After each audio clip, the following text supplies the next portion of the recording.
আসসালামু আলাইকুম সুপ্রিয় শিক্ষার্থীরা, তোমরা সবাই কেমন আছো? আশা করি সবাই অনেক অনেক ভালো আছো। তোমরা যারা 2024-25 শিক্ষাবর্ষে একাদশ শ্রেণীতে পড়াশোনা করছো, অর্থাৎ তোমরা যারা 2026 সালের এইচএসসি ও সমমান পরীক্ষায় অংশগ্রহণ করবে, তোমাদের জন্য ইংরেজি প্রথম পত্র বিষয়ের মান বন্টন প্রকাশ করেছে এনসিটিবি। তোমরা সবাই জানো যে এবছর তোমাদের পাঠ্যপুস্তক পরিবর্তন করা হয়েছে, ইংলিশ ফর টুডে বইটাও কিন্তু পরিবর্তন করা হয়েছে। তার সাথে সাথে তোমাদের পরীক্ষার মান বন্টন অর্থাৎ ইংরেজি প্রথম পত্রের যেই মার্ক ডিস্ট্রিবিউশন সেটাও কিন্তু চেঞ্জ হয়েছে। এখন নতুন মান বন্টন কীরকম সেটাই আমরা আজকের ভিডিওতে জানবো। শুরু করার আগে সবার কাছে ছোট্ট একটা রিকোয়েস্ট করছি, যারা এখনও আমাদের চ্যানেলটিকে সাবস্ক্রাইব করনি তারা এখনই সাবস্ক্রাইব করে ফেলো। তাহলে শুরু করছি আমরা। প্রথমেই দুইটা অংশে ভাগ করি, একটা হচ্ছে রিডিং পার্ট আর একটা হচ্ছে রাইটিং পার্ট। রিডিং পার্টে 60 নম্বর, রাইটিং পার্টে 40 নম্বর।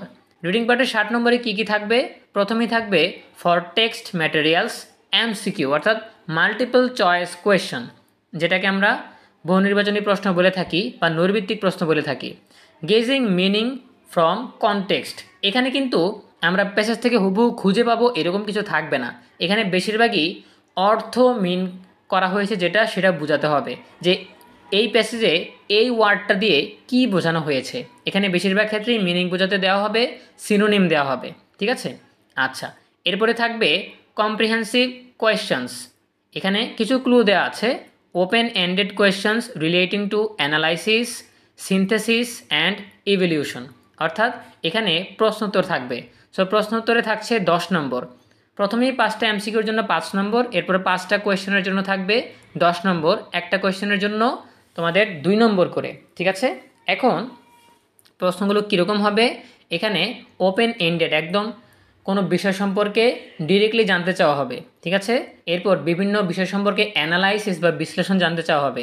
এরপর বিভিন্ন সিনোনিম জানতে চাইতে পারে, বিভিন্ন প্রক্রিয়া জানতে চাইতে পারে। ঠিক আছে, এরপর থাকবে information transfer or flow chart, অর্থাৎ এই প্যাসেজ থেকে তোমাদের যে প্যাসেজটা দেওয়া থাকবে সেই প্যাসেজ থেকে ইনফরমেশন খুঁজে খুঁজে বের করতে হবে, যেটাকে বলা হচ্ছে ইনফরমেশন ট্রান্সফার।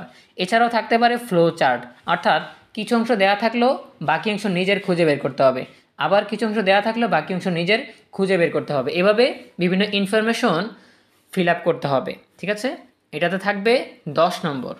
এরপর সামারাইজিং, অর্থাৎ যেই প্যাসেজটা দেওয়া থাকবে সেটার সারাংশ বা সারমর্ম খুঁজে বের করতে হবে। সেটা গদ্য হতে পারে, সেটা কবিতা দেওয়া থাকতে পারে। যেটা দেওয়া থাকবে সেটার সারমর্ম বা সারাংশ বের করতে হবে। ঠিক আছে, আচ্ছা। এরপরে থাকবে ক্লোজ টেস্ট উইথ ক্লোজ, অর্থাৎ শূন্যস্থান পূরণ থাকবে যেখানে ক্লু দেয়া থাকবে। এরকম প্রশ্নের জন্য 5 নম্বর। পরবর্তী প্রশ্নে রয়েছে ক্লোজ টেস্ট উইদাউট ক্লোজ, অর্থাৎ এইখানে শূন্যস্থান দেওয়া থাকবে কিন্তু কোনো ক্লু দেওয়া থাকবে না। ঠিক আছে, এটার জন্য থাকছে 10 নম্বর। এরপরে সবশেষে থাকছে রিঅ্যারেঞ্জিং, অর্থাৎ একটা গল্প এলোমেলো করে দেয়া থাকবে, যেটা আগের বাক্য সেটা পরে দেওয়া থাকবে, পরের বাক্য আগে দেওয়া থাকবে। এভাবে এলোমেলো বাক্যবিন্যাসে একটা গল্প দেওয়া থাকবে বা একটা বায়োগ্রাফি দেওয়া থাকবে। সেইখান থেকে তোমাদেরকে সঠিক বাক্য বিন্যাস খুঁজে বের করতে হবে যে কোন সেন্টেন্সের পরে কোন সেন্টেন্স হবে। ঠিক আছে, এই ছিল তোমাদের রিডিং টেস্টে। এখন ডান পাশে তোমরা কিছু নোটস দেখতে পাচ্ছ।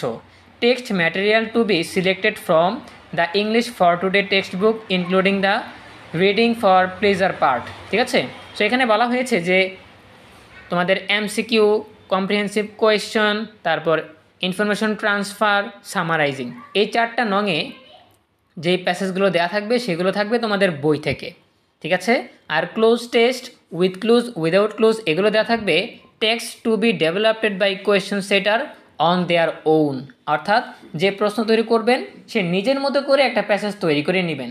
সেটা কিন্তু ইংলিশ ফর টুডে বই থেকে আসবে না, সেটাকে আমরা বলতে পারি আনসিন। ঠিক আছে, এরপর রিঅ্যারেঞ্জিংয়ের ক্ষেত্রেও লেখা আছে unseen text to be developed by question setter on their on.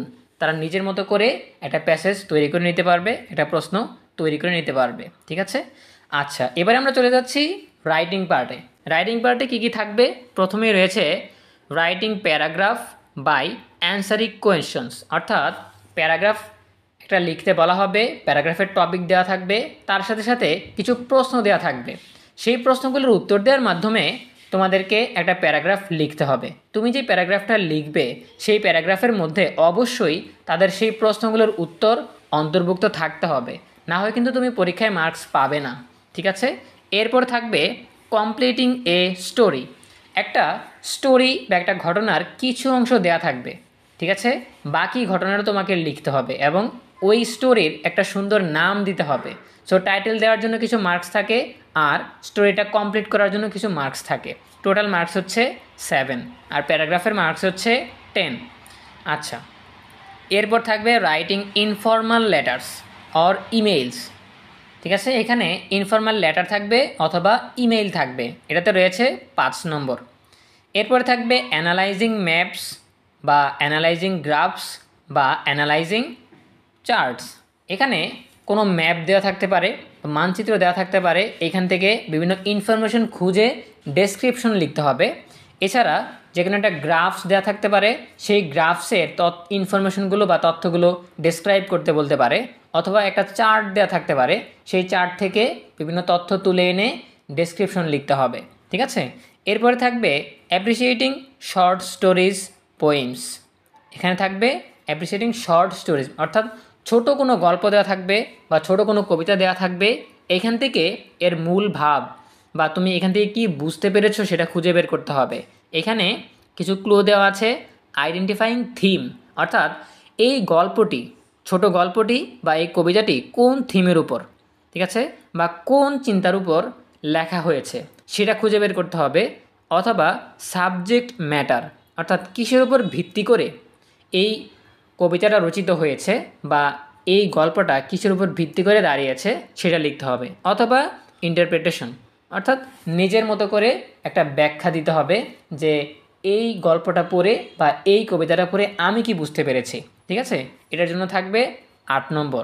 So আমরা টোটাল 100 নম্বরের জন্য পরীক্ষার প্রশ্নতে কি কি থাকবে, কোনটাতে কি লিখতে হবে, এ বিষয়ে আমরা তোমাদেরকে সহজভাবে বুঝিয়ে দেওয়ার চেষ্টা করলাম। আশা করি তোমরা বুঝতে পেরেছো।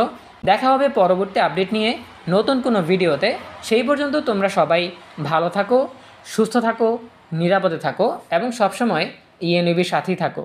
তোমাদের সকলের জন্য রইল অনেক অনেক শুভকামনা। ধন্যবাদ সবাইকে।